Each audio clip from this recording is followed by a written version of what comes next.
I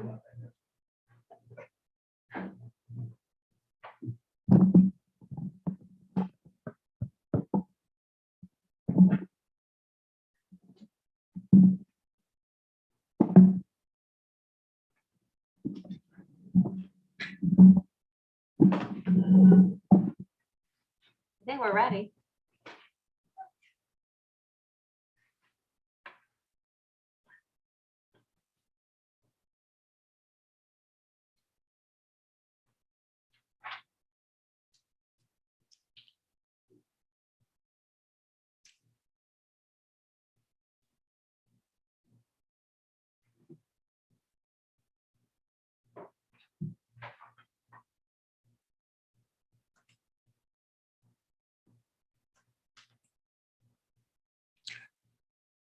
Good afternoon. It's 4:30, Wednesday, June 2nd, 2021. This is the Public Works Committee meeting for June for the City of Isle Palms. First thing I'd like to do is call the meeting to order and acknowledge that the press and public have been duly notified of the meeting in accordance with the Freedom of Information Act. The next thing on the agenda is the approval of the previous meeting's minutes of May 6th. Is there a motion to approve? I make that motion. I'll second. It would be May 5th. Oh, May 5th, excuse me. Yeah, thank you. You're welcome. Okay, all in favor? Aye. Aye. Motion passes. Citizens' comments. We, Doesn't look like we have any citizens' comments today. We can go straight to department report. Director Pitts.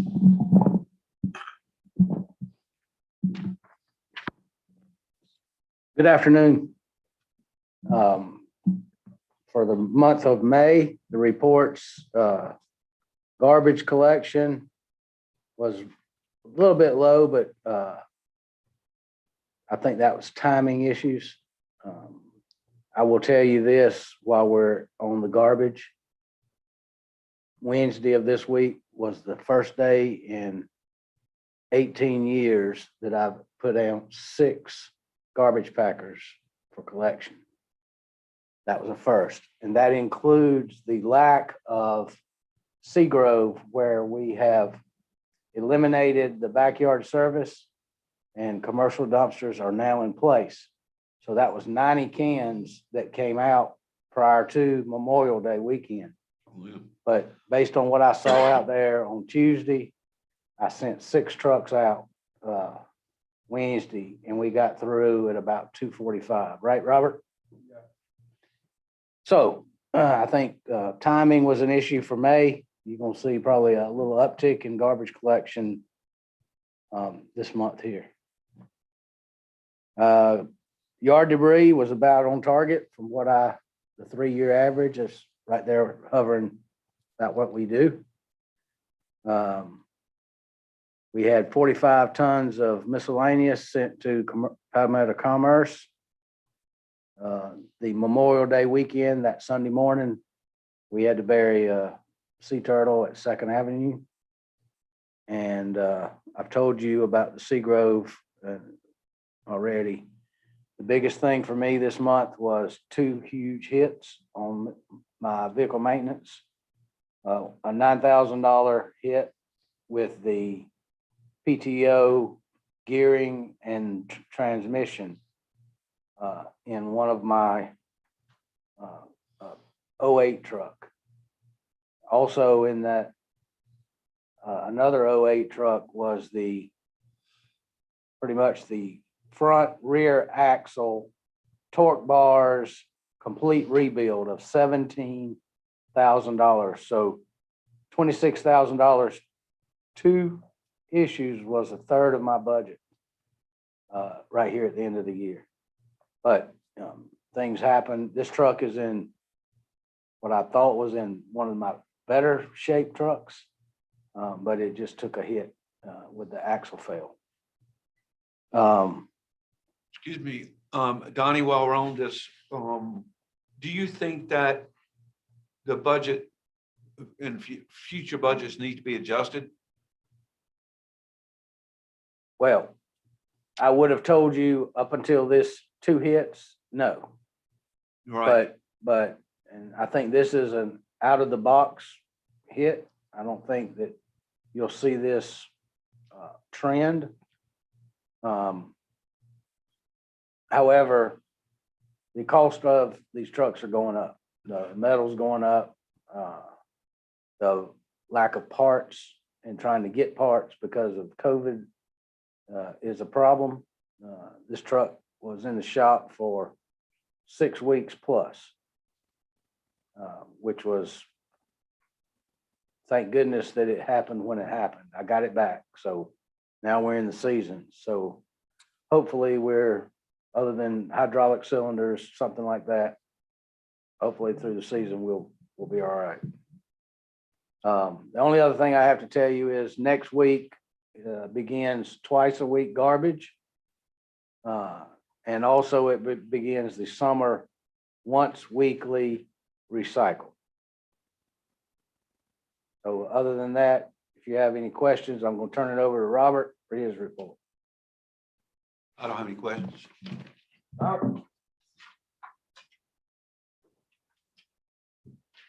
Good afternoon. We'll start with drainage. Charleston County has completed the 25th Avenue drainage repair. That's where pipes had separated, creating sinkholes. We had an on-site meeting with True Luck Construction for the drainage project on 34th and Hartnett. We're getting closer to that project. We have Edie's now is doing their, what I'll call is the comprehensive cleaning of the Forest Trail Basin. We're going from pipe invert to invert, cutting the ditches 18 inches wide, some places 18 to 24 inches deep, getting rid of all the old silt material that's in there to try to get us back to where the bottom of the pipes are. So they're going to be out here. They had a couple of emergencies that they had to leave for, but they should be on the island for a little bit over a month. They're also out doing vegetation cleanup of all of 41st Avenue, 45th Avenue, Loudon. SCDOT has been scheduled for the 28th of June for the cleaning of the 25th Avenue drainage ditch all the way down to the intercoastal. Also Palm all the way down on the right side to 4th Avenue. As far as facilities, we're still working on restoring all the irrigation up at Front Beach. Some of that's been broken and unoperational. We've had the City Hall generator here, all serviced, ready for the upcoming hurricane season. Don't like saying the word, but that is all ready to go. We also had completed City Hall office painting. We had a roof repair at Fire Station 2, also an AC replacement at Fire Station 2. Also Front Beach, we've had all the wayfinding signs painted, parking signs painted, and just a small City Hall light repair. We've been also cleaning up the parking lot, Front Beach, mostly every Monday. We also have the landscapers that have been picking up trash before they do their maintenance, which has helped on keeping a lot of the trash down up at Front Beach. We also had electrical repairs at Front Beach, the restrooms, installed a bike rack at 14th Avenue. The landscape contractors removed a lot of heavy vegetation from 14th Avenue, which now is what we're trying to do is focus moving some of the pedestrian traffic out that 14th Avenue beach access from the parking lot. And that's why we removed a section of fence that is adjacent to a handicap parking spot at Front Beach. So it's easier for people to get through with strollers or wheelchairs and utilize that access now that it's really wide. Right of way, we had to pull up the Moby mat at 9th Avenue and re-level that. I've have SCDOT scheduled for the repair of the concrete divider at 41st and Palm. And then just the usual UST meetings, EOC meetings, and safety team meeting. Any questions? Any questions, Susan? Yeah, I do have a couple of questions that are related to trash cans. Sure. And maybe more than one person has asked about whether we could put trash cans on Palm, on the land side of Palm by the diagonal parking areas, because they're seen a lot of trash accumulate there. I know you already have trash cans on the ocean side of Palm. Do we have any on that side, and is that possible? Have we discussed it before? I don't recall this, being discussed, not saying that it hasn't in the past. We currently only have on the ocean side. We would have to obviously identify an area, location to put them. I'm not sure if we would have any, because it would be closer to the intersection. Right. And obviously having them serviced and what it would cost for that. I think that part of the issue is probably obviously that as people are getting back into their cars and they've got their stuff, they're shedding their trash without properly taking care of it, whether they intend to or not. So, I mean, I know that that's been a complaint, whether they, even from people that are not suggesting trash cans, just that there was a lot of trash. Because we have a high volume of people coming in and out. So if we could look at that. What we have done, I've talked to Donnie and also with Chief Cornett. Donnie has assigned one of our temp employees twice a week to go through and picking up garbage Good. on the land side, because I too have noticed that there's more trash on the land side. And also BSOs have been assigned and provided with the grabbers. Oh, perfect. So that they, as they're patrolling that area and enforcing parking, that, should they see some trash and they can pick it up. So we're trying on our end with existing resources to do what we can. We certainly think that, people who come should be more cognizant. True. Because we do provide more trash cans than any other beach community already. I'm not sure if adding more trash cans at this point would be recommended. We can certainly look at it, but I think that there are other ways that we can continue to try to address that issue. And kind of in the same vein, our wonderful volunteer, Howard Hogue, he is frequently picking up at Front Beach. And if I remember correctly, he said that he picked up more on the side of the street that doesn't have trash cans when he's in the commercial district on the streetscape. Is there one side that does not have trash Actually, the cans? trash cans are in the middle. In the middle, okay, all right. And he seemed to be suggesting that maybe there should be maybe some more trash cans on, I think the ocean side Yeah, of so that. there's That makes sense. there's 18 trash cans just on Front Beach alone, just the black cans. And then there's also, all that are in the parking lot side, the yellow cans. So there's already a lot. Yeah, there's actually, and there's all at every beach access at Front Beach also. I know on Memorial Day, it seemed like we were overflowing when we were at the cleanup crew event, but it sounds like too, there were some, maybe some equipment malfunction equipment and issues. that required the contractor to collect the trash later than had originally been planned, but right. everything was picked up over the weekend twice every day. Well, yeah, I don't know we've got a lot of trash cans, but maybe we could use some more. I don't.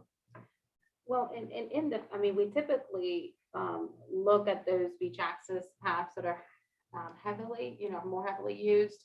For example, we did add 1 or 2 trash cans on Ninth Avenue. That's where the new beach shuttle is stopping and Yeah. leaving Good. people, just thinking that we're gonna have a little bit more traffic down that beach access path than before. So, we'll treat it on a case-by-case basis, depending on, if we're seeing a bigger issue than in others. So we can certainly, talk to John from Chunky's and get his insight too, whether he thinks that there are specific locations that could use additional trash. And as we talked about, this may be an issue for the Environmental Advisory Committee to kick off with and maybe some brainstorming. Which leads me to messaging. Where are we with, if we're not gonna, to get people to put the trash in the cans, where are we with the CVB and the messaging campaign? So as you recall, last year, Sullivan's Island and us, we were working with the CVB on a Coast is Clean campaign that was put in pause due to COVID. We have since then scheduled a meeting between the three parties and with Folly Beach, who has since enacted the same plastics restrictions and smoking restrictions. As we have, unfortunately, the day that we had a meeting scheduled, there was another a meeting with DOT and Sullivan's regarding the water line project across the street that we had to attend, us and police department. So we're still in the process of rescheduling that. Okay, Most of the work's already been done. It's just a matter of coordinating the kickoff event. And media, PR, distributing the messaging, not only on our communities, but regionally. So that's still pending. Certainly something that we want to see happen this summer. right. But unfortunately, we've just had so much going on and we haven't been able to reschedule that meeting. Gotcha. Okay, great. Yeah, the sooner the better. Since we're in the thick of it, but Yeah. thank you for all the work that you guys are doing. Now, and Susan, just so you know, also, we did put out, I think it was over 20 brand new yellow barrels on Friday, Oh, wow. before the holiday. So John came down and we prepped all those. They were brand new and put them at all the areas that we felt that we needed to double up. So I feel like it's some of getting the the, garbage in the can that Yeah. is the issue. I feel like some of the messaging too should be, at this point, like, try to take your trash back home with you, because we have a limited capacity for how much trash we can process and handle. And once you get full, it's not good. So, I will say I am fascinated with the difference between IOP and Sullivan's. The Sullivan's they don't provide trash cans on the beach side, only on the ocean, only on the land side of their beach access paths. And they don't service those as regularly as we do. And they don't seem to have a big trash problem like we do. When, I think this weekend, Donnie picked up 2 flatbeds worth of beach chairs. And I've been communicating with Andy across the bridge and just, trying to understand the different the dynamics. different dynamics. That they do have, he did say that they have a very active residential and volunteer community that goes and volunteers their time to do clean beach sweeps. But we do But as we do well. as well. So, I don't know. It really is fascinating to me. I agree. Well, Donnie, did you have something? Yes. Robert answered one comment with the additional barrels. right. In 2016, when we did the parking plan, there were yellow barrels placed on the land side of Palm Boulevard as a trial. And of course, we have a different setup now. The problem is those folks, in my opinion, that put trash out they're going to put it out by their car. They're not going to walk to a can. Although it's labor intensive, BSO in cooperation with Public Works and we try to keep that area clean. Much Donnie, did you appreciated. have any pushback from the homeowners where those trash cans were being put?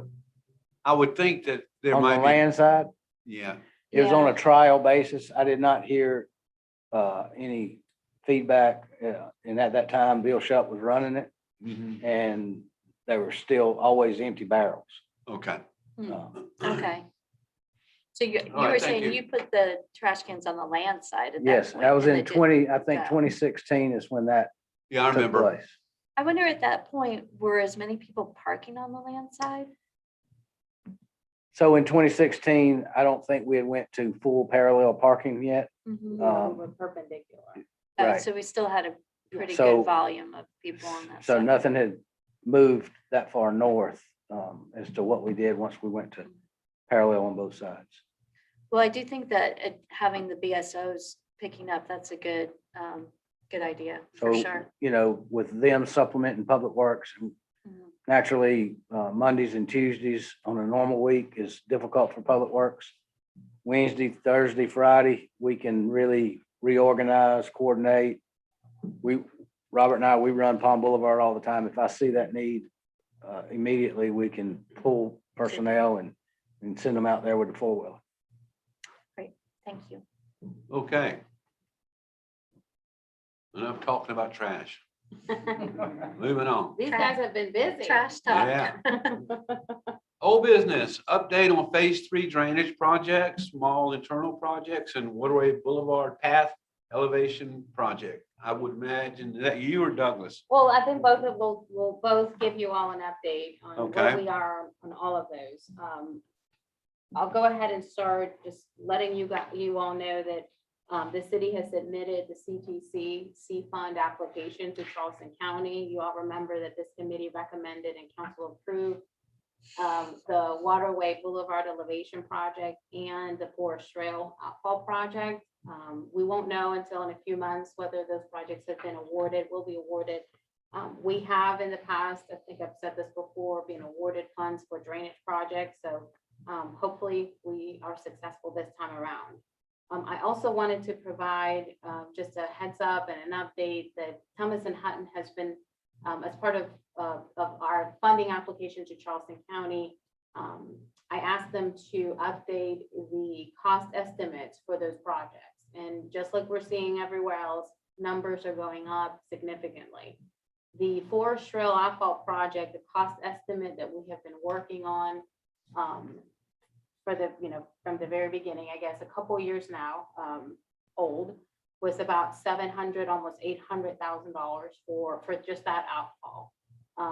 The revised cost estimate provided has that project alone at about $1.4 million.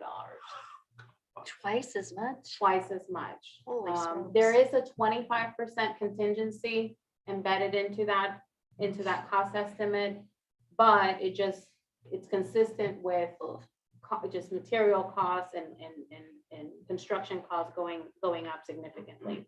The Waterway Boulevard Elevation Project, the estimate provided by Thomas and Hutton a couple months ago, back in February, had that number about $600,000, the $600,000 range, and that's up to $900,000 based on current numbers from current projects that they're working on. Again, has a 25% contingency built into it, but we need to start thinking for the outfall project that the $3.5 million that the city has borrowed to do all three might not be enough. According to our schedule with permitting, which I'll let Douglas give you all, just kind of walk us through, had us starting to get prepared for construction of the 30th and Forest Trail outfall project this year, 41st, because of all the complications as it relates to the critical area. It's going to take longer. There's still permits that are being worked on, mitigation efforts that need to be included. So that's going to take a little bit more time. We were thinking that according to the schedule, we would be starting construction there between 2022 and 2023. So that gives us a little bit more flexibility if we need to, phase some things around. But, costs are going up. I'm not sure, Douglas and I have talked, is this going to normalize in a few more months, in a year? We don't know. Certainly could happen, but certainly want to be prepared for those numbers to come back when we go out for bid higher than what we had estimated before. So do we also have the potential for pulling in some of this federal money? Correct. That is To help cover. a good point that, we've talked internally. According to the final allocation from the Department of Treasury, the city's allocation for funding through the American Rescue Plan Act is about $2.3 million.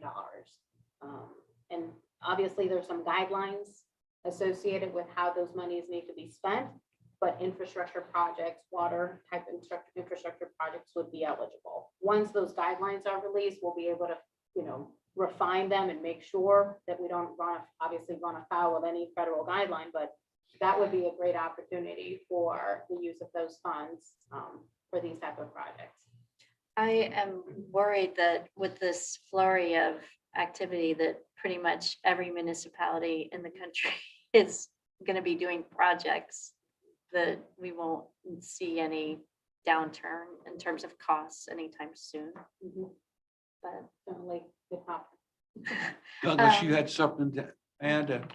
No, not to that part.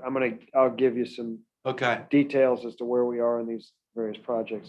You did. So on the outfall projects, the bigger projects, we have a total of 14 permits that are necessary. Of those 14, 11 have been applied for.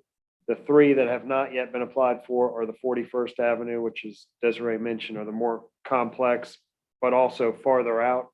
So they're not quite as dire at this point.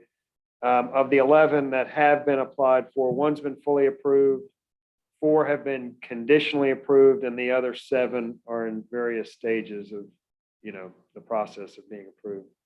So that's the permitting in a nutshell. The other big issue with those outfalls has been trying to get the easements finalized with Wild Dunes. We think we're still making good progress on that. It appears that Wild Dunes is agreeable to basically what we've asked for of them, and I think we're very close to having that easement finalized. Without any questions on that, I'll go into the current project that we have underway. As you talked about last month, the crossing of 41st, we've delayed on that portion of the project until after Labor Day. So they are in a kind of wrap up stage now. Robert and I were out yesterday just looking for kind of creating the punch list for those projects. All of the pipes are in the ground. They're rough graded at this point. The next stages will be for them to sod, and I think they actually started sodding on Cross Lane today.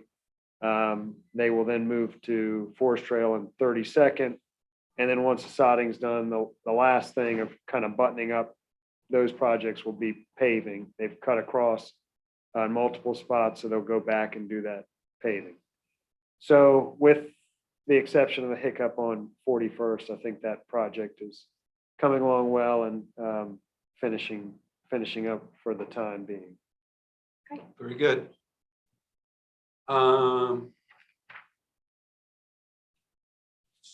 So is there any update on the Waterway Boulevard path elevation project? I know the last month there was nothing to report. There probably isn't until we hear from CTC, right?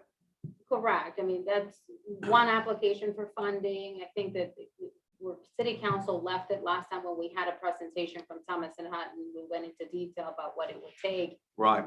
Since concurrently, we're going through this process for the master plan, comprehensive master plan RFP, which is the next item on your agenda.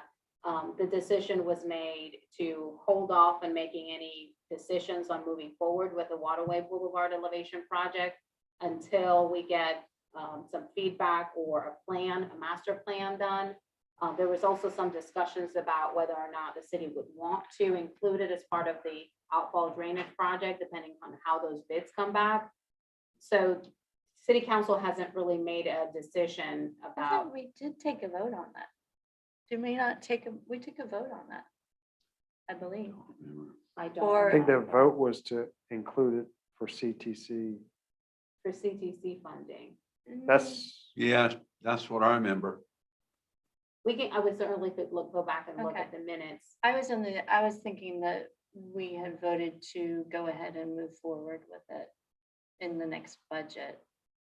Or include, So or just move forward with it somehow. I think you're remembering moving forward with seeking funds from CTC, but the FY22 budget does not include construction costs for the All right, waterway elevation. I mean, Okay, well, moving right along, we'll go to item B. Update on island-wide drainage master plan RFP. So in your packets, you have a copy of the bid tabulation. We've received 5 bids for this work, and The planning commission will be interviewing and meeting with all five, With three. with three of the proposers. And I think that we should be expecting some kind of recommendation from the planning commission to go through public works before we present it to city council. Very And the good. ones that we are interviewing are, Davis and Floyd, Stantec, and Thomas and Hutton. And those will be Tuesday or Wednesday? Tuesday of next week, with a hope of finalizing a recommendation at their regular July, June meeting. That's right. The following week, they would hope to have a final recommendation for you all to consider at your July meeting. Very good. Thank you. Discussion of potential solutions to drainage ditch erosion issues. Continuing that conversation from last month, correct. So where since- Douglas gave that really good presentation, and also to city council. We appreciate it, Douglas.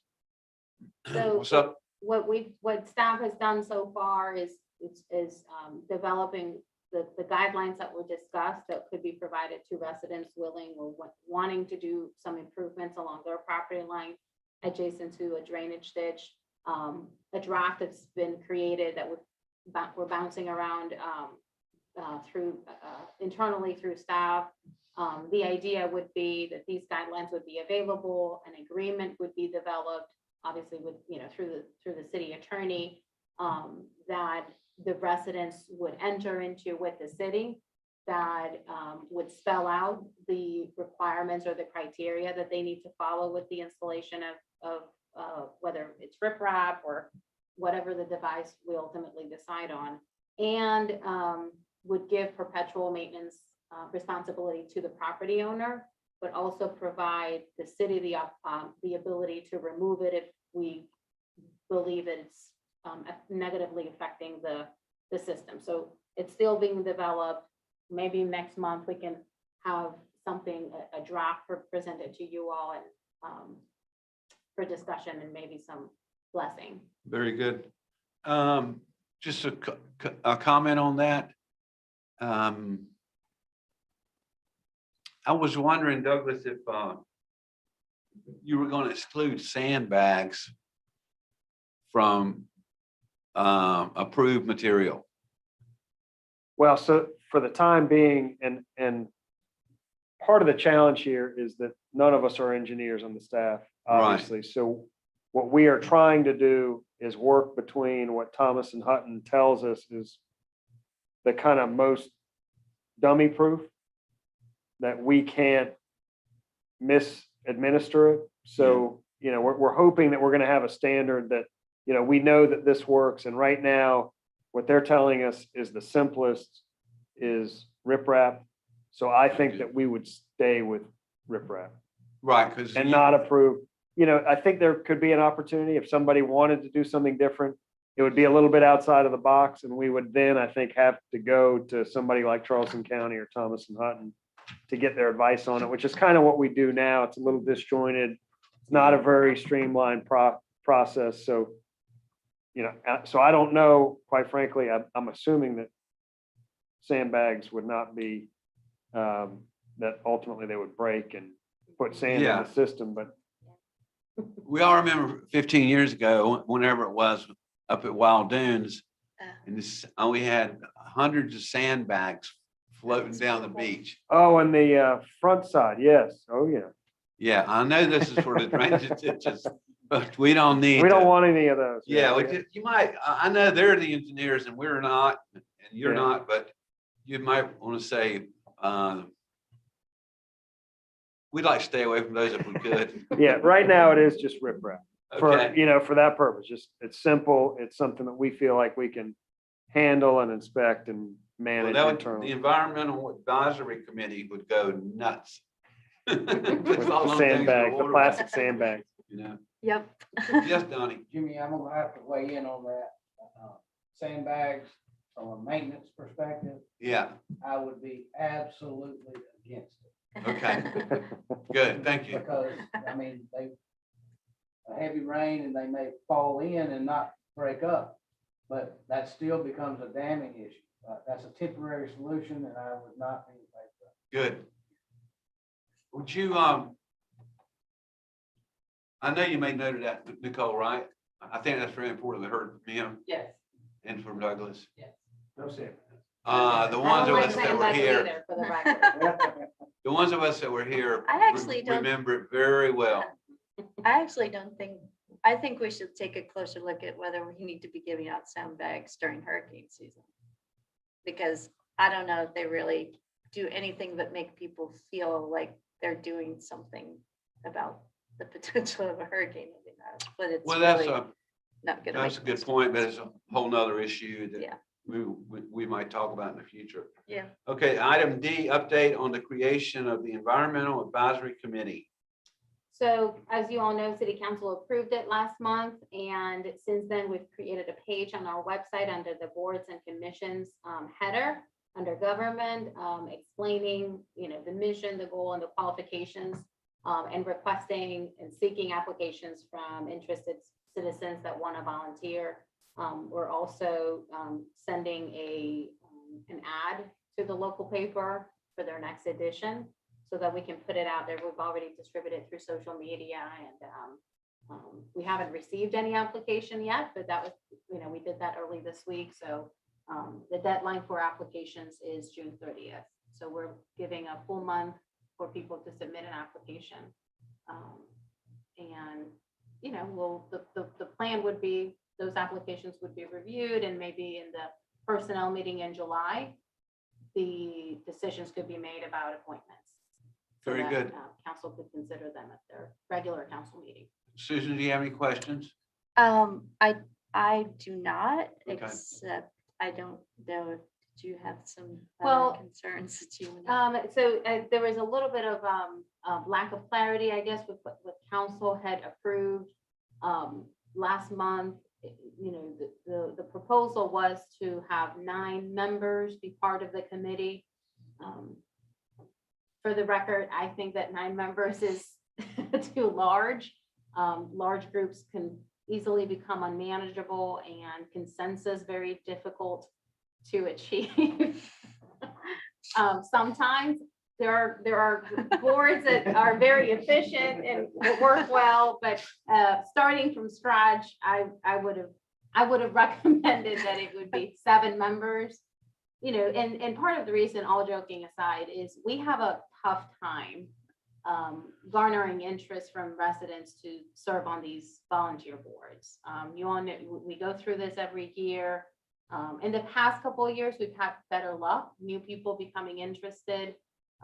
So who knows, maybe we'll have a ton of people who are just dying to serve on the Environmental Advisory Board, but without knowing how how interested people are going to be, I would have recommended going to a smaller. We smaller might size just do group. that. We'll see. We'll see, I think if we don't get a ton of applications, maybe at that point, city council could reconsider.